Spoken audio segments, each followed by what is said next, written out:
How to find Amazon customer care number in their application or in their website. Hello guys, welcome back to the channel again. Let's start this video without any further delay. To get customer care details of Amazon, I will simply have to open the browser and then search for Amazon here on my search bar. Click on the first website to get login to your Amazon account, and then you will have to use your email ID and your password, that is register with your Amazon customer care.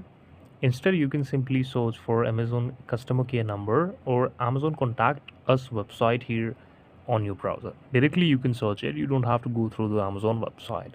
Click on this contact us Amazon here.